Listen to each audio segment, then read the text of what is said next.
देखिए पीछे की क्लास में आप देखे थे क्या, कुतुबुद्दीन ऐबक के बारे में। कुतुबुद्दीन ऐबक का गुलाम कौन हुआ आपका, इल्तुतमिश। अब समझिए पीछे हुआ क्या, जब कुतुबुद्दीन ऐबक का मृत्यु 1210 में हो जाता है, समझो है सब लड़के यहाँ समझिए। कुतुबुद्दीन ऐबक के मृत्यु के बाद बउआ किसका शासन आता है, आराम शाह का।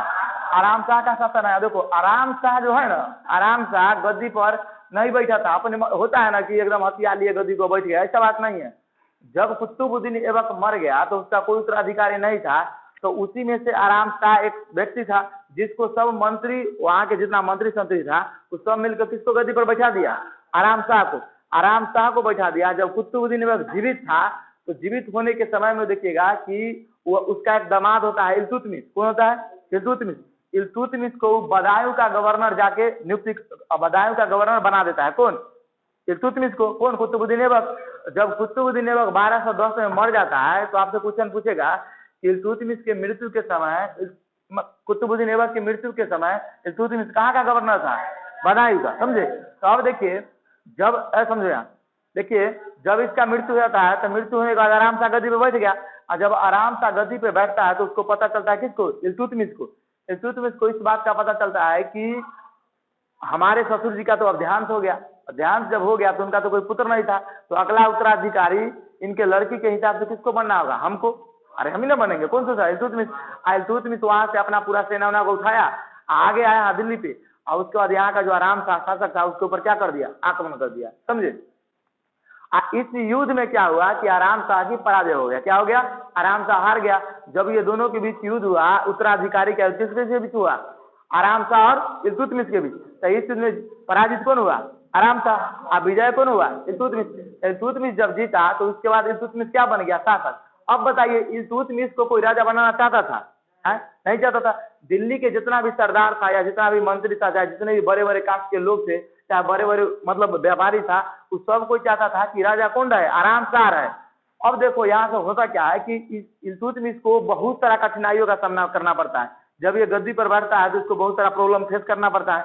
उसी में देखिए इल्तुतमिश क्या करता है आगे, इल्तुतमिश इसके वजह से बहुत ज्यादा मतलब आदमी जो मतलब दिल्ली के जो बड़ा बड़ा व्यापारी और पैसा वाला रहता है उस सबका दमन करना चालू कर देता है। क्या, दमन। दमन का मतलब ये है, अब सिंपल बात है, जो हमारा विरोध करेगा उसको हम छोड़ देंगे, हम भी उसका विरोध करेंगे। तो ठीक उसी तरह का रास्ता कौन अपनाया आपका, इल्तुतमिश। इल्तुतमिश तो गद्दी पे बैठ गया, तो इल्तुतमिश गद्दी को 1211 में संभालता है। अब देखो कुतुबुद्दीन ऐबक और आराम शाह यहीं तक आपका रहता है, कुतुबुद्दीन ऐबक के तरह से वंशज का देखिएगा। लेकिन आगे जाके जब इल्तुतमिश बनता है तो इस तमसी राजवंश हो जाता है। कौन रहता है आपका, तमसी राजवंश। अब देखिए तमसी राजवंश कहने का सेंस ये है आपका, यहाँ से ये जो वंश चलता है उसको कहते हैं तमसी वंश, तमसी राजवंश। इस वंश का आपका स्थापना कौन करता है, इल्तुतमिश। कौन करता है, इल्तुतमिश। शुरुआत में आपको बताया थे। अब देखो इल्तुतमिश के साथ घटना होता क्या क्या है, क्यों, क्योंकि तो जोर जबरदस्ती में शासक बना कौन, इल्तुतमिश। अब देखिए इल्तुतमिश आगे क्या करता है, पहला नंबर तो ये करता है कि दिल्ली पर सही से न कुतुबुद्दीन ऐबक शासन कर पाता है और न ही आपका आराम शाह शासन कर पाता है। ये क्या करता है कि पहले नंबर लाहौर को राजधानी हटा देता है कौन, इल्तुतमिश। अब पहला काम ये करता है कि दिल्ली पे लाता है राजधानी और दिल्ली पे शासन करना चालू कर देता है। मेन रूप से शासन व्यवस्था कहाँ बैठा था आपका, दिल्ली में। अरे दिल्ली में, और दिल्ली को ही राजधानी बनाता था। आपसे पहला क्वेश्चन पूछेगा गुलाम वंश का हुआ कौन शासक था जिसने अपना राजधानी को लाहौर से दिल्ली लाया था, तो इल्तुतमिश। समझ में आ गया, इल्तुतमिश लाया था। और जब इल्तुतमिश लाया था बउआ, तो देखिए इसलिए इसको हम दिल्ली सल्तनत का वास्तविक संस्थापक कहते हैं। क्यों, आप इसे पूरा कौन डायनेस्टी पढ़ रहे हैं, लाहौर डायनेस्टी कि दिल्ली सल्तनत। तो आप बताइए दिल्ली सल्तनत क्या या गुलाम वंश का वास्तविक संस्थापक कौन होगा, इल्तुतमिश। इतना क्लियर हो गया। अब देखिए आगे समझो, ये आराम शाह को क्या किया था, पराजित करके बना था दिल्ली का शासक। आगे देखिए कुतुबुद्दीन ऐबक की मृत्यु के समय या कहाँ का गवर्नर था, बदायूं का गवर्नर था। आगे देखिए गद्दी पर बैठा कब था, 1211 ईस्वी। अब देखो समझो ऐबक का गुलाम था, क्या था, गुलाम था। कुतुबुद्दीन ऐबक का गुलाम था। आप याद कीजिए कि कुतुबुद्दीन ऐबक किसका गुलाम था, गौरी का। तो आप बताइए, हम इल्तुतमिश को गुलामों का गुलाम भी बोल सकते हैं, क्या बोल सकते हैं, गुलामों का गुलाम। तो आपसे पूछेगा क्वेश्चन कि इनमें से कौन शासक है जिसको हम गुलामों के गुलाम के नाम से जानते हैं, तो कौन हो जाएगा, इल्तुतमिश। क्यों इल्तुतमिश होगा, कि मोहम्मद गौरी का गुलाम कौन था, इसका ससुर, और ससुर के दामाद क्या हो गया, गुलाम। तो आप इल्तुतमिश, तो कहने का सेंस ये है, गुलाम का जो पढ़ता है आगे चलता रहा तो गुलाम का गुलाम क्या हो जाएगा, इल्तुतमिश। समझ रहे हैं। तो आपसे पूछेगा दिल्ली सल्तनत का वो कौन शासक था जो गुलामों का गुलाम था, तो कौन? इल्तुतमिश। अब देखो तुमसे पूछेगा कि गुलाम वंश का सबसे महान शासक कौन हुआ, तो इल्तुतमिश। कौन हुआ? इल्तुतमिश। आप जितना भी आगे शासक देखिए, बलबन भी एक आया अच्छा शासक, लेकिन बनवल इसके नाम नहीं कर पाया। कौन? इल्तुतमिश कितना? क्यों? क्योंकि शुरुआत में दिल्ली सल्तनत को मतलब एग्जिस्ट करने वाला, पूरे तरह से बांध के रखने वाला शासक कौन होता है? इल्तुतमिश। क्यों? क्योंकि अभी देखिए पूरा इसके लिए देखिए आगे के युद्ध में यही होगा कि इल्तुतमिश को अभी भी चैन नहीं मिलेगा। देखिए इल्तुतमिश जब इसको आराम से हरा दिया, तो ऐसा थोड़े है कि ये के हराया तो पूरे गुलाम वंश का शासक बनेगा, नहीं, आगे जाके इसको बहुत प्रॉब्लम फेस करना पड़ता है। कैसे से आगे बताएं, देखिए आप। उसके बाद ये कुछ काम करता है दिल्ली में, जिसको आपको याद रखना है। पहला नंबर ये करता है कि सिहलगानी का स्थापना करता है। सिहलगानी ओ समझिए अलग, सिहलगानी का अर्थ होता है 40 गुलामों का सरदार। क्या होता है? 40 गुलामों का सरदार। इस 40 व्यक्ति ऐसे ऐसे को चुनता है जो हर एक क्षेत्र में माहिर होता है, समझे नहीं समझे? तो सब 40 व्यक्ति इसको हर एक चीज में किसी शासन व्यवस्था चलाने में क्या देता है? सहमति देता है, सलाह देता है। कौन? ये 40 गुलाम। तो आपसे पूछेगा 40 गुलाम या सिहलगानी का स्थापना करने वाला शासक कौन था? इल्तुतमिश। देखिए इस सिहलगानी को समझिए आप, सिहलगानी को आगे जाके बलबन होता है वो समाप्त कर देता है, लेकिन वो आगे आपको हम बताएंगे। आगे समझिए, दिल्ली में अमीरों का दमन करता है। आपको बताया ना कि क्यों दमन करता है। दिल्ली में अमीरों का दमन इसलिए करता है क्योंकि दिल्ली का जितना भी नागरिक रहता है इसको राजा के रूप में कबूलता ही नहीं है, इसलिए सबके ऊपर क्या करता है? मतलब सबका दमन करना चाहे, सबको दबाना। दमन मतलब दबाना, समझ, सबको जबरदस्ती करता है। अब देखो आगे, ये आपका 2 सिक्का चलाता है, एक तांबा का और एक टाका का। तो तांबा का जो सिक्का चलाता है उसको हम कहते हैं जित्तल। क्या कहते हैं? जित्तल। और टाका का जो सिक्का चलाता है उसको क्या कहते हैं? चांदी। समझ में आ गया? अब समझिए आप आगे, तांबा का और टाका का जो सिक्का चलाता है, तांबा को हम कहते हैं जित्तल। तो इसमें आपको प्रॉब्लम याद करने में होगा, तो देखो कभी कभी एग्जाम में आपको मिस्टेक होगा। कैसे? क्वेश्चन ऐसे पूछेगा कि इल्तुतमिश ने कांसा का कौन सा सिक्का चलाया था, तो आप चांदी जित्तल दूसरे में से कुछ भी मार सकते हैं, तो प्रॉब्लम होगा। जिसके लिए आप समझिए कोड। देखो इसमें तो है लागत, इसमें भी तो है लागत, तो तांबा से जित्तल होगा। अब बहुत गया, टाका से क्या हो जाएगा? चांदी। याद हो गया? तो समझे नहीं समझे? याद हो जाएगा। अब आगे समझो, तो सिक्का 2 प्रकार के चलाया था। उसके बाद देखिए इक्ता प्रणाली की शुरुआत किया था। इक्ता प्रणाली आपको आगे जाके समाप्त कर दिया था आपका कौन? अलाउद्दीन खिलजी। वो आगे बताएंगे। देखिए इक्ता प्रणाली था ना, शासन व्यवस्था को चलाने का एक मतलब कुछ था। देखिए एकता प्रणाली कुछ था याद नहीं, बता देंगे बाद में। देखिए कुतुब मीनार को पूर्ण करवाया था कौन आपका? बताइए। कुतुब मीनार को आपका पूर्ण करवाया था कौन? इल्तुतमिश। तो कुतुब मीनार को नींव कौन डाला था? कुतुबुद्दीन ऐबक। लेकिन आगे जाके इसको बताइए पूर्ण कौन करवाया था? इल्तुतमिश। इल्तुतमिश से आपका अधिकांश तो सवाल इतना ही आएगा। क्या आएगा? सवाल अगर एग्जाम में आया तो इतना ही आएगा, लेकिन आपको एक्स्ट्रा क्या क्या जानना है, इससे सवाल कम आएगा, लेकिन आपके जानकारी के लिए जानना है। सवाल अगर आपको इल्तुतमिश से पूछेगा तो सिर्फ इतना ही, समझ में आ गया? इससे ज्यादा आपको ध्यान में रखना नहीं है। तो आप एक बार इसको रिकॉल कीजिए, इल्तुतमिश किस वंश को रहा? शमसी राजवंश को। लेकिन सिर्फ आप देखिए यहाँ से कोई राजवंश चेंज नहीं हुआ, लेकिन नाम के आधार पर हम चेंज कर देते हैं। एग्जाम में कभी पूछा है कि शमसी राजवंश का संस्थापक कौन था? इल्तुतमिश। अब देखिए ये वास्तविक संस्थापक हुआ किसका? दिल्ली सल्तनत का। दिल्ली सल्तनत में ये जो आपका है इल्तुतमिश, इसको गुलाम वंश या दिल्ली सल्तनत के नाम से जानते, मतलब स्थापना किया था किसका? दिल्ली सल्तनत वास्तविक संस्थापक या गुलाम वंश का वास्तविक संस्थापक आपका कौन हो जाएगा? इल्तुतमिश। उसका देखिए किसको हरा के गद्दी पे बैठा था? आराम शाह को। कुतुबुद्दीन ऐबक की मृत्यु के समय में कहाँ का गवर्नर था? बदायूं का। अब बताइए इल्तुतमिश कुतुबुद्दीन ऐबक का क्या लगता था? दामाद। आगे समझो, गद्दी संभालने के समय 1211 ईस्वी में संभाला था गद्दी। अब देखिए ऐबक गुलाम एवं दामाद था किसका? कुतुबुद्दीन ऐबक का। कौन था? इल्तुतमिश। राजधानी कहाँ से कहाँ लाया था? लाहौर से दिल्ली। अब देखो ये जो काम किया, सिहलगानी का स्थापना किया, दिल्ली में अमीरों का दमन किया, सिक्का आपका चलाया कौन? तांबा एवं गंगा जित्तल का। एकता प्रणाली का आपका शुरुआत कौन किया? बताइए। एकता प्रणाली का शुरुआत आपका कौन किया? इल्तुतमिश। कुतुब मीनार को पूर्ण कौन करवाया? इल्तुतमिश। अब समझिए इतना आपको याद करना है। इतना के बाद इधर समझिए दिल्ली अब हुआ क्या, जब इल्तुतमिश गद्दी संभाला ना, तो इल्तुतमिश गद्दी संभालने के समय देखिए कुतुबुद्दीन ऐबक जब मारा तो आप याद कीजिए कि मोहम्मद गौरी का कितना गुलाम था? मोहम्मद गौरी का क्या गुलाम था? 3 गो।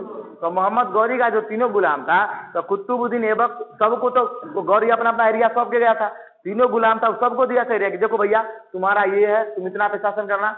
देखो रे तुम कुतुबुद्दीन ऐबक तोहर यह सुई ले ले आ देख यालदूज सुई ले ले यहाँ प्रशासन करिए। कौन बोला? मोहम्मद गौरी बोला। अपने तीनों गुलाम थे। ऐसा नहीं है कि सिर्फ कुतुबुद्दीन ऐबक को ही एरिया देके गया था, अपने सब गुलाम को सौंप के चला गया कि इस एरिया को आप लीजिए, इस एरिया को आप, इस सब पे तुम तीनों शासन करो। आप बताइए कुतुबुद्दीन ऐबक का जब कोई पुत्र नहीं हुआ तो जो यालदूज था या एक और कौन था? यालदूज, जिसको अगर कबूचा, यालदूज और कबूचा जब कुतुबुद्दीन ऐबक मारा तो दोनों में लोभ छा गया कि कुतुबुद्दीन ऐबक का जो एरिया आप तो उस प्रशासन हम जमाएंगे। समझ में बात को? कौन सोचा? ये अबूचा काबूचा यालदूज। तो ये दोनों मिल के भी इल्तुतमिश के समय में क्या इल्तुतमिश से इसको झगड़ा होता है। लेकिन देखिए समझिए, इस युद्ध में ये दोनों के हराने में थोड़ा चंगेज खां का भी हाथ हो जाता है। इसलिए इल्तुतमिश को थोड़ा यहाँ पे क्या होता है कि इल्तुतमिश दोनों पर भारी पड़ जाता है। क्यों? क्योंकि चंगेज का इस दोनों को भी धो देता है निमन से, उस वजह से पहले से ही कमजोर रहता है। और कमजोर होने की वजह से जब इल्तुतमिश से लड़ता है तो इल्तुतमिश इसको क्या करता है? हरा देता है। अब समझो आगे होता क्या है। देखिए इल्तुतमिश अपने समय में दिल्ली सल्तनत का शासन पहले आप देखिएगा तो सिर्फ और सिर्फ इतने एरिया तक फैला था। कितना एरिया तक? इतना एरिया तक। इस एरिया में शासन कौन आपका किया था? तो कुतुबुद्दीन ऐबक। लेकिन जब इल्तुतमिश आया तो इस एरिया को ये फैला के इतना दूर तक कर दिया। कौन? इल्तुतमिश। इसका मतलब सर इल्तुतमिश दिल्ली सल्तनत के विस्तार में भी बहुत ज्यादा योगदान रहा है इल्तुतमिश का। अब समझिए किस किस एरिया को जीता। पहला नंबर तो देखिए सिंध और पंजाब और लाहौर काबूचा के हाथ में था। किसके हाथ में? कबूचा के। ऐसे लाहौर आप देखिएगा तो इसके हाथ में रहेगा। सिंध और पंजाब का क्षेत्र किसके हाथ में था? कबूचा के। तो कबूचा से इसको यूज करना पड़ा। किसको? इल्तुतमिश को। कबूचा क्यों यूज करना चाहता था? कबूचा इल्तुतमिश को दबा के वापस से इसके पूरे साम्राज्य को क्या करना चाहता था? हड़पना। समझे नहीं? क्यों? क्योंकि कबूचा भी मोहम्मद गौरी का क्या था? गुलाम था। और कुतुबुद्दीन ऐबक भी उसका क्या था? गुलाम था। उसके नाते समझे नहीं समझे? अब देखिए क्यों? क्योंकि कुतुबुद्दीन ऐबक अगर कोई पुत्र होता तो वो आक्रमण नहीं करता, लेकिन इल्तुतमिश का भैया दमाद था। समझे नहीं समझे? एक बात और जान लीजिए आप, देखिएगा गांव भर में कि पुत्र जो उत्तराधिकारी होता है वो तो होता ही है, लेकिन दामाद चाहे कितना ही बड़ा क्यों ना हो जाए उसको कोई कबूलता नहीं है। गांव वाला भूलता है कि नहीं है? प्रॉब्लम होता है। तो इसी तरह से क्या करता है कबूचा से युद्ध लड़ना पड़ता है। किसको? इल्तुतमिश को। तो कबूचा को भी अंत तक कौन हरा देता है? इल्तुतमिश। इल्तुतमिश जब इसको हरा देता है तो सिंध और पंजाब को क्या करता है? अपने एरिया में मिला लेता है। इतना समझ में आ गया। अब देखिए सिंध पंजाब में कबूचा कमजोर सर क्यों पड़ जाता है? तो कमजोर इसलिए पड़ जाता है कि 1231 ईस्वी के समय में चंगेज खां होता है शासक, वो अपने अभियान को बढ़ाता रहता है। वो बहुत खतरनाक है। आप देखिएगा कि इतिहास में सबसे खौफनाक शासक कौन हुआ? तो चंगेज खां। कौन हुआ? चंगेज खां। इसके बारे में बता देंगे आपको। तो चंगेज खां पहले से इसको स्थिति को कमजोर कर देता है। उसके बाद इसका युद्ध किससे होता है? इल्तुतमिश से। इल्तुतमिश को हरा के पंजाब और सिंध के क्षेत्र को जीत लेता है। इतना बात समझ में आ गया। आगे देखिए चंगेज खां का आक्रमण जो होता है 1220 से लेकर 25 के बीच में इस एरिया में होता है। इतना समझ आ रहा है? अब देखो आपको पता होना चाहिए कि जो आप देख रहे हैं चाइना का दीवार है ना, चाइना का दीवार चंगेज खां के डर से बना है। समझ रहे? चंगेज खां को मंगोल का था, इसलिए मंगोली आक्रमण करते थे। जहां मंगोल का आक्रमण रहेगा लिखल, आप समझिएगा चंगेज खां के बारे में या चंगेज खां के वंशज के बारे में चर्चा हो रहा है। चंगेज खां एक ऐसा शासक था जो अपने आप को कहता हम ईश्वर के अभिशाप हैं, मतलब हम ईश्वर के मतलब गलती से पैदा हो गए हैं धरती पर। कौन कहता था? चंगेज खां। बहुत खतरनाक शासक था। अब देखो गूगल पे जब आप सर्च मारिएगा चाहे देखिएगा यूट्यूब पे, तो चंगेज खां के बारे में बताया जाता है कि उसका अभी वंशज करोड़ों में है, उसका चंगेज खां का। समझे? आगे देखिए सिंध पंजाब इसको जीत लिया। कौन जीता? इल्तुतमिश। तो इस एरिया को जीत के मिला लिया किस सल्तनत में? दिल्ली सल्तनत में। अब आगे देखो आप यहाँ पे यालदूज आपका होता है। कौन? यालदूज। तो यालदूज भी देखता है कि कुतुबुद्दीन ऐबक का क्या हो गया? मृत्यु। तो मृत्यु हो गया तो भैया आप इस एरिया को क्या करते हैं? हम जीत लेते हैं। इसके जीतने के शौक में एवज में क्या करता है कि तराइन आप जाते हैं कहाँ? उत्तराखंड, उत्तर प्रदेश, इस दोनों के बीच का एरिया जो क्या कहता है? तराइन। तो इसको हम कहते हैं तराइन का तृतीय युद्ध। अभी तक आप तराइन का 2 युद्ध पर है, 1191 1192 जिनमें पृथ्वीराज चौहान और मोहम्मद गौरी के बीच हुआ था। अब देखो आपको बुक में नहीं मिलेगा। तो यालदूज और इल्तुतमिश के बीच किसके बीच हुआ युद्ध? यालदूज और इल्तुतमिश के बीच। तो यालदूज और इल्तुतमिश के बीच हुआ युद्ध हुआ, इसको हम तराइन के तृतीय युद्ध के नाम से जानते हैं। और ये जो युद्ध हुआ था 1215 से लेकर 1216 के बीच में हुआ था। किसके लिए हुआ था? तो गुलाम वंश को हड़पने के लिए यालदूज इस में किया। लेकिन इस युद्ध में भी यालदूज क्या हो जाता है? यालदूज हार जाता है, समझे। मतलब इस युद्ध में भी यालदूज को हार का सामना करना पड़ता है। यालदूज इसमें क्या होता है, तराइन के युद्ध में हार जाता है। अब बता तुम, यहाँ से गौरी से जुड़ल जो था उसको दोनों को मार दिया ही, गौरी से जुड़ल खत्म। अब बताओ यहाँ से मेनली रूप से अब गुलाम वंश का शासक बना। बताइए इल्तुतमिश का जो जीवन रहा वो बताइए संघर्ष से भरा रहा कि नहीं रहा। आसानी से सुगंध मिल गया। इल्तुतमिश अपने मतलब बहुत स्ट्रगल किया था, इसलिए आपको कहते हैं कि दुनिया में जीवन में जब तक आप संघर्ष नहीं कीजिए तब तक कुछ होने जाने वाला है नहीं, समझे नहीं समझे। अब हाँ, जब ये स्ट्रगल किया तभी ना आगे जाके वंश इसका आगे बढ़ा, शासन किया, चाहे कुछ भी किया। तो इसलिए देखिए दिल्ली सल्तनत के शासन में इल्तुतमिश का बहुत बड़ा रोल रहा। देखिए ये दोनों से लड़ा, उसके बाद गद्दी पर बैठने से पहले आराम शाह को हराया। पहला तो आराम शाह को हराया, दूसरा यालदूज को हराया, उसके बाद काबूचा को, उसके बाद किसको, यालदूज को, समझ नहीं। अब इतना को जब जीता तब थोड़ा सा चैन का सांस लिया कि चल भैया अब हमारा उत्तराधिकारी के हटाने में कोई नहीं।